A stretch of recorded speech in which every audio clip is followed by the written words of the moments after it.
Varicose veins కి సరైన చికిత్స కోసం సంప్రదించండి ఎవిస్ హాస్పిటల్. నమస్తే మా. నమస్తే అమ్మా జయలక్ష్మి. అమ్మా, హ్మ్. కొంతమంది పిల్లలు హ్మ్. పెరిగి పెద్దయి పెళ్ళిళ్ళు చేసుకుని వారికి పిల్లలు వచ్చినా సరే హ్మ్. పుట్టింటి గురించి చాలా తక్కువగా మాట్లాడతారమ్మా. అవునమ్మా. మాకు సరైన చదువులు చెప్పించలేదను, హ్మ్. సరైన వాడికి ఇచ్చి పెళ్లి చేయలేదను, సరైన ఆస్తిపాస్తులు ఇవ్వలేదను పిల్లల ముందు బయట వారి ముందు మాట్లాడుతూనే ఉంటారు. పాపం తల్లిదండ్రులు ఉంటే ఎంత బాధ అనిపిస్తుందో అనుకుంటా నేనైతే. నేను విన్న సందర్భాలు ఉన్నాయన్నమాట. తప్పనిసరిగానమ్మా. అది ఎక్కడ లోపం అంటారు? వాళ్ళు పుట్టింటినే కాదమ్మా, సాటిస్ఫై ఎవరు? వాళ్ళకి పుట్టింటినే కాదు, అవసరమైతే అత్తింటిని, తర్వాత పిల్లల్ని కూడా వాళ్ళు అలా అనగలరు. స్వార్థం. మనం ఏం చేశామో అన్న సంగతి మర్చిపోయి మనకి ఇంకా ఏం కావాలి అనేటటువంటి ఆలోచనతో ఉండడం ప్రధానమైనటువంటి కారణం. పుట్టింటి నుంచి ఏమి కావాలి వాళ్ళకి? వీళ్ళు మగపిల్లలతో పాటు సమానంగా మాకు అన్నీ కావాలని అడుగుతున్నారు. అడుగుతూ ఉన్నప్పుడు బాధ్యతలు కూడా సమానంగా తీసుకోవాలా అక్కర్లేదా? అంతేగా మరి. బాధ్యతలు మేము తీసుకోము, మగపిల్లలే తీసుకోవాలి, మాకు మాత్రం పుట్టింటి నుంచి సమంగా ఆస్తిపాస్తులు కావాలి అని అడగడం అన్నది చాలా బాధాకరమైనటువంటి విషయం. ఎప్పుడు కూడా చట్టం వేరు, ధర్మం వేరు, న్యాయం వేరు. చట్టం ఆడపిల్లలకు కూడా ఆస్తిలో సమానమైన హక్కు అని అంది. హక్కు అన్నప్పుడు మీకు బాధ్యత కూడా సమానంగా ఉంది అన్న సంగతి అర్థం చేసుకోవాలా అక్కర్లేదా? అవును. ఈ మధ్యకాలంలో ఏ కారణంగా అన్నా సోదరుడు చూడకపోతే సోదరి తనైనా తల్లిదండ్రుల్ని చూడాలి అని మనకి కోర్టు ఏదో నిర్ణయం చేసినట్టుంది. అది మనకు అక్కర్లేదు. మాకింకా ఏదో కావాలి.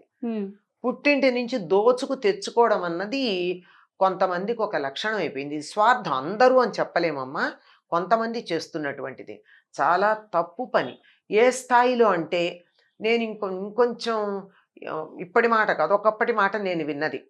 ఇంకో 10,000 ఎక్కువ కట్నం ఇస్తే ఇంకా క్లర్క్ కాకుండా ఆఫీసర్ వచ్చేవాడు కదా.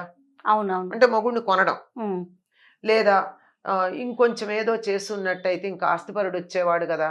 ఇట్లా మాట్లాడినటువంటి చదివించలేదు, మిగతా వాళ్ళని చదివించారు. అది కాదు, మీరు చదువుకోలేదు. ఇక్కడ నేను చెప్తున్నా, నువ్వు చదువుకుని ఉంటే కట్నం లేకుండానే నీకు ఆఫీసర్ వచ్చేవాడేమో కదా. అవును. నువ్వెందుకు చదవలేదు? నన్ను చదివించలేదు. చదివించేదేమిటి? చదివించను అని సాధారణంగా ఈ కాలంలో ఏ తల్లిదండ్రులు అంటలేదు. అవును.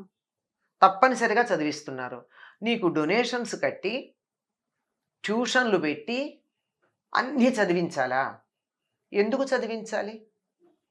నువ్వు చదువుకోవాలి కదా. కాలేజీలో ఫీజు కడతారు, చదువుకో. అది చదవకుండా అక్కడ వేరే రకంగా ప్రవర్తించి నాకు డొనేషన్ కట్టి చదివించాలి అని అంటే ఎంత తప్పు. రేపు పొద్దున పెళ్లి చేసుకున్నాక తల్లిదండ్రుల్ని నువ్వు చూస్తాను అని గ్యారంటీ ఇస్తే డొనేషన్ కట్టి చదివిస్తారమ్మా? ఇవ్వగలవా? అప్పుడు మా ఆయన ఒప్పుకోవటం లేదు, నా కాపురం పాడు చేస్తావా అని సన్నాయి నొప్పులు నొక్కుతారు. అవును. రెడీగా ఉన్నావా? చెప్పు. నేను ఎట్టి పరిస్థితుల్లో నాకు డొనేషన్ కడితే నేను ఉద్యోగం చేసి ఈ అప్పు తీరుస్తాను అని రాసి ఏ తల్లిదండ్రులు చదివించరు?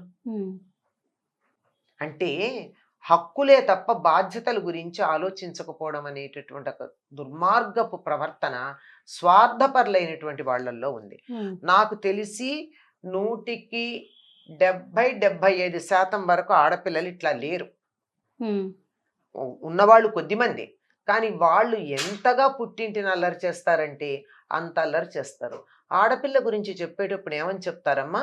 2 వంశాల యొక్క పరువు నిలబెడుతుంది అని. ముందు అసలు నీ పుట్టింటి పరువే నిలబెట్టకపోయిన తర్వాత అత్తింటి పరువు నిలబెడతామని ఏమిటి నమ్మకం? అవును. నువ్వు అంగీకరించి ఈ సంబంధం ఒప్పుకునే కదా నువ్వు పెళ్లి చేసుకున్నావు. నీ బలవంతంగా మెడలు విరిచి చేయలేదు కదా. అప్పుడేమో పెళ్ళయితే చాలు అనేటటువంటి తాపత్రయంలో ఉన్న నీ సంగతి నీకు తెలుసు, నీ స్థాయి ఏమిటో నీకు తెలుసు. ఇంతకన్నా మంచి సంబంధం వచ్చే అవకాశం లేదని తెలుసు. నీ అందం కావచ్చు, చదువు కావచ్చు, తెలివితేటలు కావచ్చు, కుటుంబ పరిస్థితి కావచ్చు, ప్రవర్తన కావచ్చు, వీటన్నిటి విషయాలను అనుసరించి నీకు ఇంతకన్నా సరైంది రాదు అని ఒప్పుకుని పెళ్లి చేసుకున్నావు. పెళ్లి చేసుకున్నాక హాయిగా కాపురం చేస్తున్నావు. అందులో ఏం తేడా లేదే. నువ్వు చక్కగా సుఖంగా ఆనందంగానే ఉన్నావు కదా. ఎందుకు నువ్వు పుట్టింటిని తిట్టిపోస్తున్నావు అంటే ఎవరో ఒకళ్ళని తిట్టాలి. నీ భర్తని తిట్టడానికి నీకు అక్కడ అవకాశం లేదు, బాగా చూసుకుంటున్నాడు ఆయన కాబట్టి ఎవరో ఒకళ్ళని తిట్టాలి కనుక పుట్టింటి వాళ్ళు ఎదురుగా లేరుగా, వాళ్ళని తిట్టచ్చు. వాళ్ళని ఏమంటే కూడా వీల్లేదు. వీళ్ళు ఆనందంగా గడిపిన క్షణాలు ఏమి పుట్టింట్లో చెప్పరమ్మా. ఇట్లాంటి వాళ్ళు చెప్పరు, చస్తే చెప్పరు. వీళ్ళు ఎన్నో ప్రదేశాలకు ఎడతారు, చూస్తారు, సినిమాలకు ఎడతారు, షికార్లకు ఎడతారు, పాట కచేరీలకు ఎడతారు, విందులకు ఎడతారు, వినోదాలకు ఎడతారు. అన్ని రకాలైనటువంటి అవకాశాలు ఏవైతే ఉన్నాయో జీవితంలో ఆనందించడం, ఈ రోజుల్లో మాట చెప్పాలంటే ఎంజాయ్మెంట్ అని చెప్పేది ఏదైతే అన్నీ అనుభవిస్తారు. వాటిల్లో ఏమీ లోట్లేదు. వాటి గురించి వాటి గురించి పొరపాటున కూడా ఎక్కడా చెప్పరు. ఏదో ఎవరో వాళ్ళు వాళ్ళ అమ్మాయికి ఏదో కొనిచ్చారు. ఆ తండ్రి గారికి షష్టి పూర్తి అయినప్పుడు కూతురికి ఒక నెక్లెస్ కొన్నాడు. మా నాన్న నాకు కొనివ్వలేదు అంతే. ఇక్కడ ఆయన 60 ఏళ్ళకి ఏదో తన కూతురుకు కొనిస్తే ఈవిడ నీకు పోలికేమిటి? ఆ అమ్మాయి పరిస్థితి ఏమిటో ఆలోచించు. ఎటువంటి సంబంధం ఇచ్చారో ఆలోచించు. ఆవిడికి ఎన్ని నగలు ఉన్నాయో ఆలోచించు. నీ సంగతి ఎందుకు ఆలోచించు? ప్రతి వాళ్ళతో కంపారిజన్ ఎందుకు? పోలిక నీ పద్ధతి నీది. ఎలాగమ్మా ఈ అలవాటుని మనం ఈ అలవాటుని వదిలేయడమేనమ్మా. కొంత పెంపకంలో కూడా లోటు ఉందేమో అనిపిస్తుంది.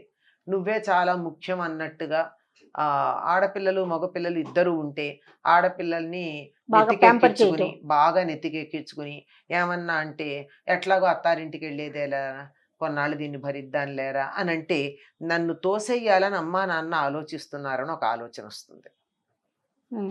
తప్పు కదా అది. అందువల్ల వాళ్ళ స్థానం వాళ్ళకి చెప్పాలి. దీనికి సంబంధించి నిగమ శర్మ అక్క కథ ఒకటి తప్పనిసరిగా వీళ్ళందరికీ చెప్పాల్సిన పరిస్థితి. ఎంతమంది ఉన్నారో అక్కలు ఆయనకి తెలియదు, కానీ వాళ్ళల్లో ఒకతే. వీడు బాగా చెడిపోయాడు. చెడిపోయి వాడి పరిస్థితికి ఇంట్లో అమ్మా నాన్న దిగులు పడిపోయారు. ఇల్లంతా అసలు అల్లకల్లోలంగా ఉంది. ఆ పరిస్థితుల్లో ఒక అక్క వచ్చింది. భర్తని పిల్లల్ని తీసుకొచ్చింది. పుట్టింటినంతా సరిచేసింది. అంతా సరిచేసింది కదా. మరి నువ్వు ఆ రకమైన బాధ్యత తీసుకోగలవా? ఆలోచించుకోవాలి. ఆవిడ ఆదర్శం కాదా? ఆవిడ నేను అత్తారింటికి వెళ్ళిపోయాను, పుట్టిల్లు వెళ్ళకపోతే నాకేమనుకోలేదే. పోనీ ఆవిడ భర్త నీ పుట్టిల్లు కదా నువ్వెళ్ళన్లా, రెండంటే వచ్చాడు ఆయన. సో బాధ్యతని తీసుకోవాలి. బాధ్యత తీసుకొని వాళ్ళకి హక్కుల గురించి మాట్లాడే అధికారం లేదమ్మా. ఈ కాలంలో అందరికీ కూడా ఆడపిల్లలు కాదు, మగపిల్లలు కాదు, దేశంలో పౌరులు కాదు, పిల్లలు కాదు, ప్రతి వాళ్ళు తమ హక్కుల గురించి మాట్లాడే వాళ్లే తప్ప తమ బాధ్యతలు విస్మరిస్తున్నారు.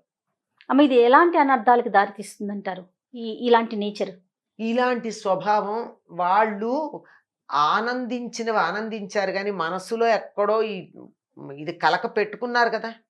ఇది వాళ్ళకి మనశ్శాంతి ఉండదు, కుటుంబానికి మనశ్శాంతి ఉండదు, తల్లిదండ్రులకు మనశ్శాంతి ఉండదు. ముందర బాధ్యతలు నేర్పిస్తూ పిల్లల్ని పెంచాలమ్మా. బాధ్యత చాలా అవసరం. బాధ్యతని పక్కకు పెట్టి హక్కుల గురించి మాట్లాడుకోవడం వల్ల ఇటువంటి లేనిపోని సమస్యలన్నీ వస్తున్నాయి. బాధ్యతలు నేర్పించండి. అసలు హక్కుల గురించి మాట్లాడద్దు. ఫస్ట్ ఆఫ్ ఆల్ పక్కన పెట్టండి హక్కుల్ని. అప్పుడు ఇలాంటి ప్రశ్నలే ఉండవేమో. ఇటువంటి ప్రశ్నలే ఉండవు. బాధ్యతలు, కర్తవ్యం ఆలోచించండి. బాధ్యత కాదు, పోనీ కర్తవ్యం. నువ్వు ఏం చేయాలి? కూతురుగా నీ పని ఏం చేసావు? నువ్వు నీ కూతురుగా తల్లిదండ్రులకు ఎప్పుడన్నా సహాయం చేసావా? పుట్టింట్లో ఆడపిల్ల చేసే పనులు చాలా ఉన్నాయి, వాటన్నిటిని నిర్వర్తించావా? పుట్టింట్లో ఏదన్నా వేడుక జరిగినట్టయితే గుమ్మాలకు పసుపు పోయడం, తోరణాలు కట్టడం, ఇలాంటి పనులన్నీ అమ్మాయి బాధ్యత. చేసిందా? ఇవేం చేయకుండా నాకేదో మర్యాదలు జరగలేదంటారు. ఎంతకాలం దోచిపెడతారండి ఆడపిల్లలకి? దోచిపెట్టడమే కదా ఇది. సంతోషంగా ఇస్తే తీసుకోవాలి. నేను ఎప్పుడు చెప్తూ ఉంటా, పుట్టింటిలో సరిగ్గా ఆస్తి తీసుకునేటటువంటి వాళ్ళు కట్నం ఇచ్చిన పెళ్లి చేసుకోకూడదు. కట్నం ఇచ్చాక ఆస్తి హక్కు ఎలా ఉందమ్మా? ఒకవేళ అయినా గాని ఈ తగాదా ఎందుకు వచ్చింది, కట్నం ఇస్తే ఇచ్చాం, పెళ్లి చేస్తే చేసాం, మళ్ళీ పెళ్లి ఖర్చు కూడా పెళ్లి వారిదే కదా, చేస్తే చేసాం, అయినా ఈ పోరు పడలేమని ఆస్తిలో హక్కు ఇచ్చారనుకోండి, పుట్టింటి నుంచి పసుపు కుంకాలు ఆశించగలరా? ఉమ్, రేపు తల్లిదండ్రులు చనిపోతే కర్మలు కూడా వీళ్ళు బాధ్యతగా నిర్వర్తించగలరా? ఉమ్. అందులో కూడా భాగస్వామ్యం తీసుకుంటారా? ఇవన్నీ ఆలోచించుకోవాలి కదా. ఇవన్నీ ఏం ఆలోచించరు. అమ్మా. నేను ఒక కుటుంబంలో చూశాను, అమ్మాయి ఆస్తిలో హక్కు అడిగింది, తగాదా దేనికని ఇచ్చారు, తండ్రి గారు పోతే అయిన ఖర్చున అమ్మాయికి ఇంత అని వేసి ఇచ్చారు. ఏం చేయగలిగిన పరిస్థితి ఏం లేదు.